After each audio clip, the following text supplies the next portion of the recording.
আল্লাহ আমার রব, এই রবি আমার সব। দামে দামে তন মনে তারি অনুভব।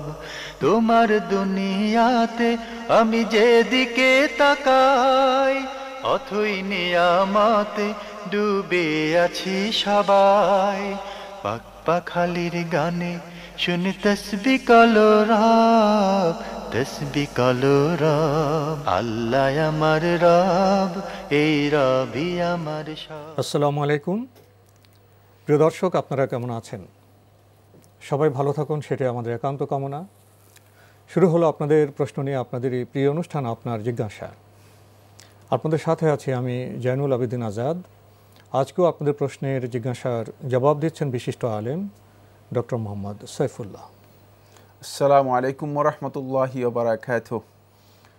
প্রিয় দর্শক, চলুন তাহলে জিজ্ঞাসার জগতে। শুরুতে একটি ইমেল, এটি পাঠিয়েছেন জুবাইর হোসেন দুবাই থেকে। লিখেছেন, মোবাইলে কোরআন শরীফ রাখা যাবে কি, বা তেলাওয়াত করলে সঠিক হবে কি? মোবাইল যেহেতু বিভিন্ন ধরনের জিনিস থাকে, যেমন ছবি, ভিডিও ইত্যাদি, সেক্ষেত্রে মোবাইলে কোরআন শরীফ রাখা কি জায়েজ হবে? মোবাইলে কোরআন করিম রাখা জায়েজ। কারণ হচ্ছে কোরআন করিম সহ মোবাইলে মূলত আপনি সিমের মধ্যে যে জিনিসগুলো রাখছেন, এগুলো এমনভাবে ইমেজ করা হয়েছে যে এটার শুধুমাত্র ইমেজটাই মোবাইলের একেবারে সিমের মধ্যে এমনভাবে সংরক্ষিত যে এর কোনো অস্তিত্ব সেখানে তালাশ করে পাবেন না। এটা ভিন্ন কোনো জিনিস না। তাই এটি অত্যন্ত আধুনিক পদ্ধতিতে মূলত সংরক্ষণ করা হয়ে থাকে। এতে কোরআন কারীমের যে সংরক্ষণের যে মর্যাদা রয়েছে, এটি মর্যাদা ক্ষুণ্ণ হয় না। সংরক্ষণ করা যাবে, তেলাওয়াতও করা যাবে। বরং কোরআন কারীমের সংরক্ষণ পদ্ধতি কোরআনের জন্য অত্যন্ত সংরক্ষিত সংরক্ষণ পদ্ধতি। কারণ যে কোনোভাবেই আপনি একে ইচ্ছা করলেই অবমাননা করতে পারবেন না, কারণ কোরআন তো আপনি সেখান থেকে বের করতে পারবেন না। তো এই জন্য এই পদ্ধতিটি মূলত অত্যন্ত সূক্ষ্ম পদ্ধতি, সুন্দর পদ্ধতি। কোরআন কারীমকে আপনি সেখানে সংরক্ষণ করতে পারেন। দ্বিতীয় হচ্ছে, সেখান থেকে কোরআন কারীম তেলাওয়াতও করতে পারেন। যেহেতু আপনি যখন মোবাইল ওপেন করবেন তখন কোরআন কারীম আপনি তেলাওয়াত করতে পারছেন, যে কোনো সময় আপনি কোরআন তেলাওয়াত করতে পারছেন। আবার যখন বন্ধ করে দিলেন, তাহলে সেটি আর কোরআন কারীম নয়, সেটি মোবাইল হিসেবে আপনার কাজ করবে। ফলে এটি আল্লাহর বান্দাদের জন্য আল্লাহ সুবহানাহু ওয়া তাআলা যে সমস্ত জিনিসকে সহজ করে দিয়েছেন, তার মধ্যে এটা একটি, যে সহজ করে দিয়েছেন আল্লাহ রাব্বুল আলামিন আমাদের জন্য। যেমন কেউ যদি কোরআন কারীম বহন করতে হয়, তাহলে তাকে অনেক কষ্ট করতে হতো। কোরআন কারীম হাতে করে নিয়ে ঘুরতে হতো, হয়তো প্রয়োজনে শেষ পর্যন্ত কোরআন কারীম কোথাও রাখতে তার সমস্যা হতো। কিন্তু এখন মোবাইলে হওয়ার কারণে এটা খুব সহজ হয়ে গিয়েছে। তিনি কোরআনকে বহনও করতে পারছেন, সরাসরি কোরআন তেলাওয়াতও করতে পারছেন। আর দুইটি জায়েজ, না জায়েজ নয় ইনশাআল্লাহ তাআলা। দর্শক, এবার আমাদের হাতে একটি চিঠি, এটি পাঠিয়েছেন শাফিয়া খাতুন, পশ্চিম শিকারপুর, পিরোজপুর থেকে। আপনি লিখেছেন, আমি এনটিভির আপনার জিজ্ঞাসা অনুষ্ঠানের একজন নিয়মিত শ্রোতা। প্রশ্নের জবাব মিলে যায়। নিচের প্রশ্নগুলোর জবাব দিলে খুবই উপকৃত হব। 1, মৃত ব্যক্তির জানাজায় শরীক হওয়ার জন্য মাইকিং করা কতটুকু জায়েজ? জানাজায় অংশগ্রহণ করার জন্য মাইকিং করার বিধানটি মূলত আলেমদের মধ্যে মতবিরোধপূর্ণ।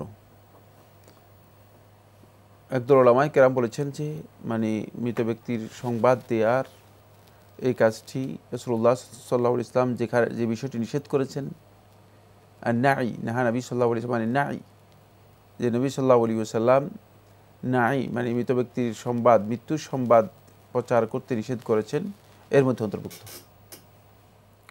ফলে তারা মনে করে থাকেন যে এর মধ্যে মৃত ব্যক্তির জানাজা অংশগ্রহণ করার জন্য লোকদেরকে বলা যে অমুক ব্যক্তি মারা গিয়েছে, অমুক সময় তার জানাজার সালাত হবে, আপনারা জানাজার সালাতে অংশগ্রহণ করবেন, এই কাজটি মূলত শুদ্ধ নয়। এটি একদল উলামায়ে কেরামের বক্তব্য। দ্বিতীয় বক্তব্য হচ্ছে, এই হাদিস থেকে একদল উলামায়ে কেরাম যেটি বুঝেছেন বা যে বিশ্লেষণটি গ্রহণ করেছেন, সেটা হচ্ছে এই যে নবী সাল্লাল্লাহু আলাইহি ওয়াসাল্লাম মূলত মৃত ব্যক্তির সংবাদ প্রচার করতে নিষেধ করেছেন। কেন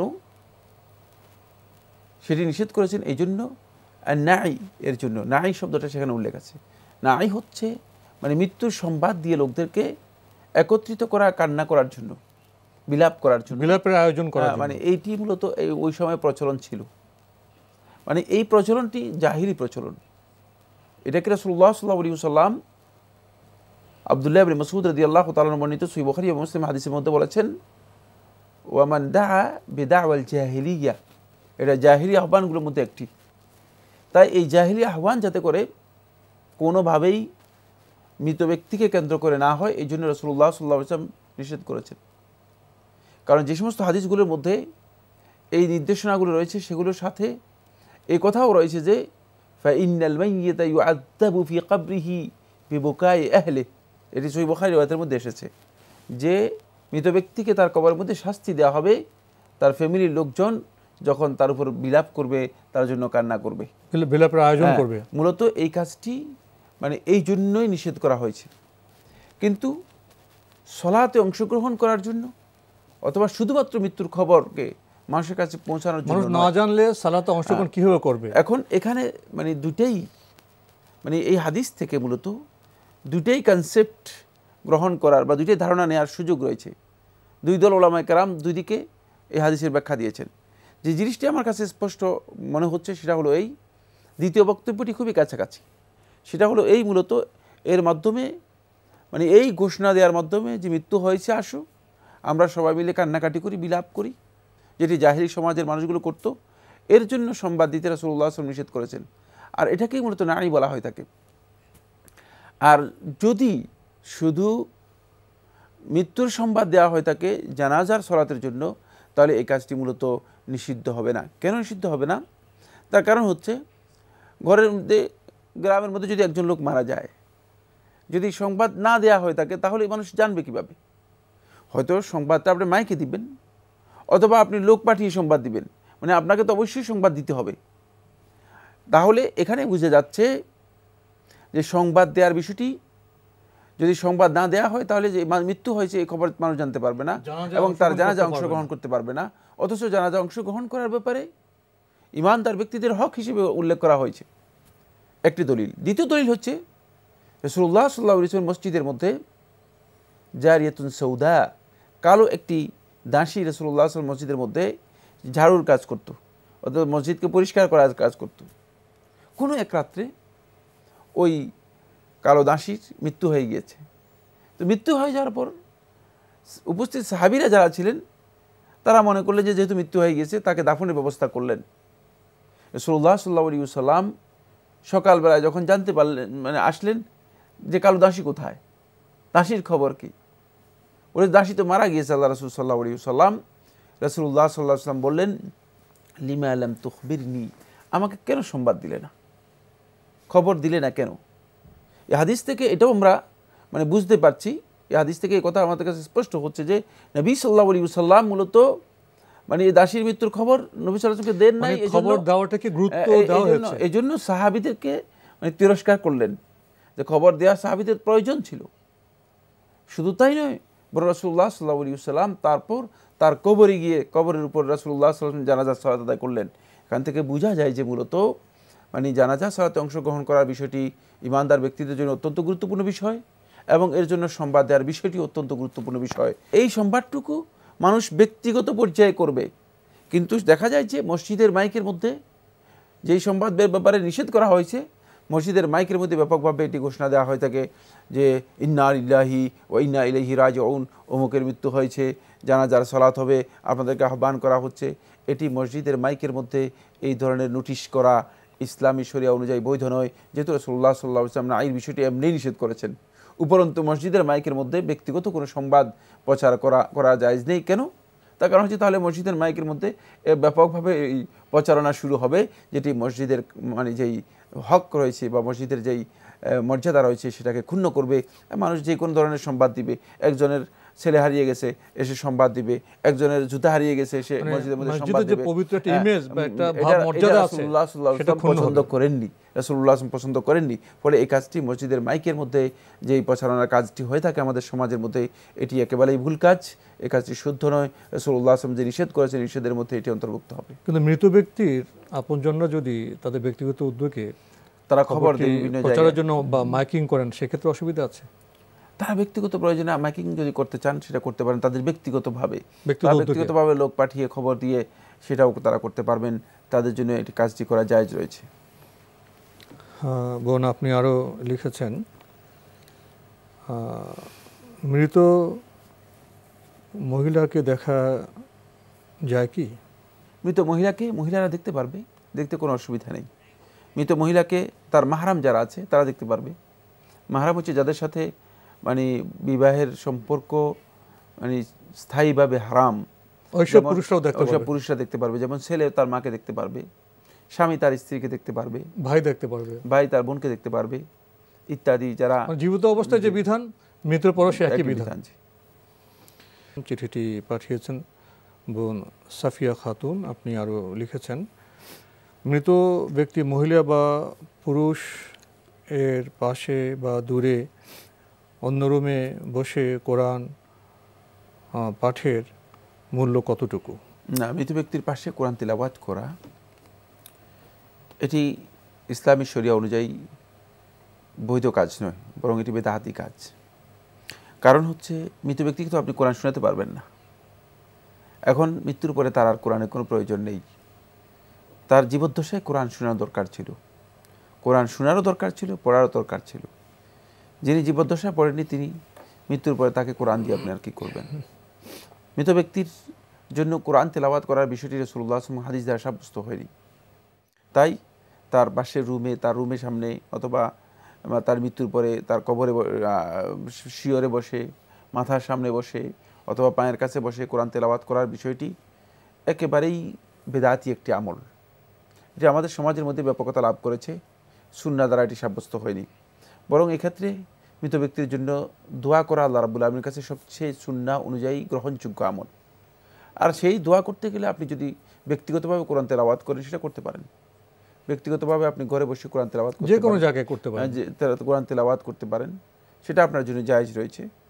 কিন্তু এই ধারণা করা যে মৃত ব্যক্তির কাছে যদি কোরআন তেলাওয়াত করা হয় তার মানে বিশেষ ফায়দা হবে, অথবা তার কবর আযাব হালকা হবে, অথবা মৃত্যু যন্ত্রণা কম হবে ইত্যাদি ইত্যাদি বহু কিছু আছে, বহু কথা আমাদের সমাজের মধ্যে বিভিন্নভাবে যুক্ত করা হয়েছে, মানে বিস্তার করে আছে, ব্যাপকভাবে আমাদের সমাজের মধ্যে আছে।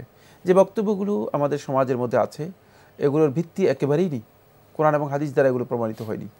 তাই মানে উত্তম হচ্ছে যেটা, সেটা হলো মৃত ব্যক্তির মৃত্যুর পরে আল্লাহর বান্দাগণ সবচেয়ে বেশি চেষ্টা করবেন, তার জন্য বেশি বেশি দোয়া করবে, তার পক্ষ থেকে সদকা পারলে সদকা করবে, দান খয়রাত যেগুলো করা যায় করবে, তার পক্ষ থেকে আরও যে সমস্ত কাজগুলো বৈধ আছে যেগুলো রাসূলুল্লাহ সাল্লাল্লাহু আলাইহি ওয়াসাল্লাম মৃত ব্যক্তির পক্ষ থেকে করতে অনুমোদন দিয়েছেন সেই কাজগুলো করবেন।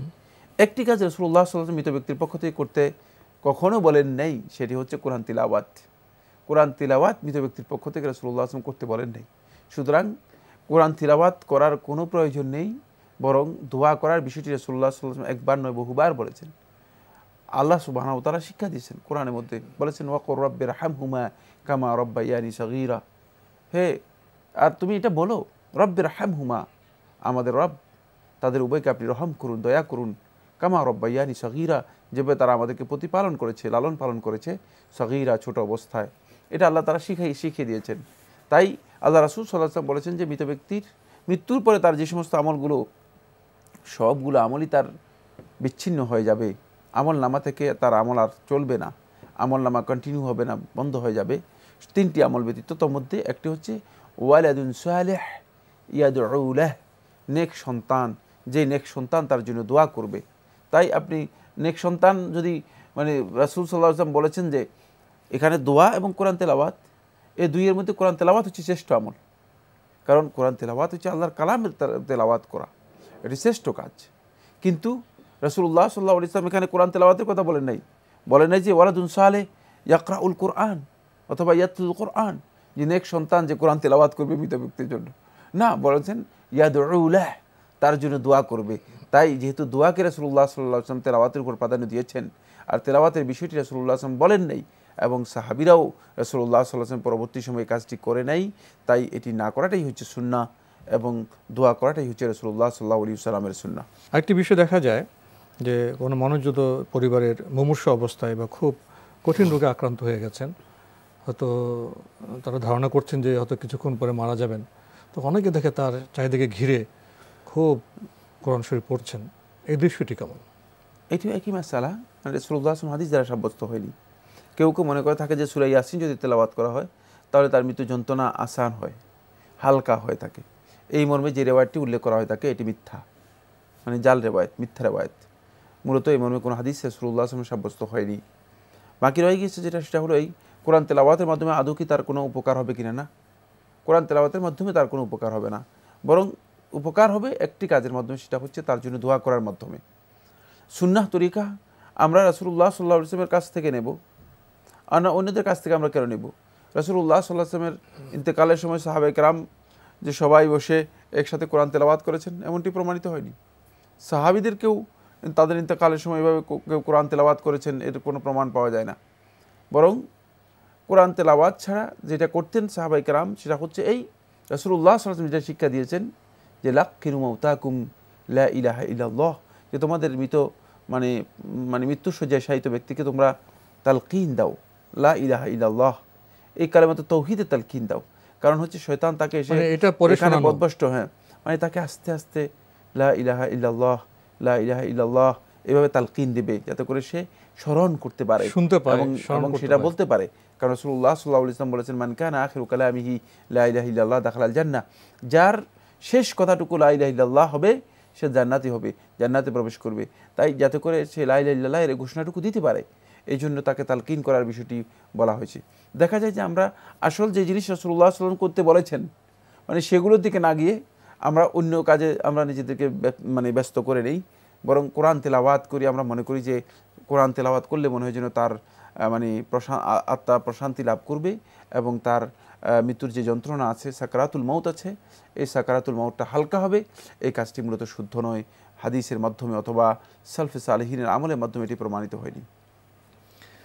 বোন, আপনি আরও লিখেছেন, ঠিক 3 দিনের দিন মৃত ব্যক্তির নামে মিলাদ দেওয়া হয়, এটা কতটুকু জায়েজ? মৃত ব্যক্তির নামে 3 দিনের দিন যে মিলাদ দেওয়া হয়ে থাকে এই মর্মে কোনো হাদিস সাব্যস্ত হয়নি।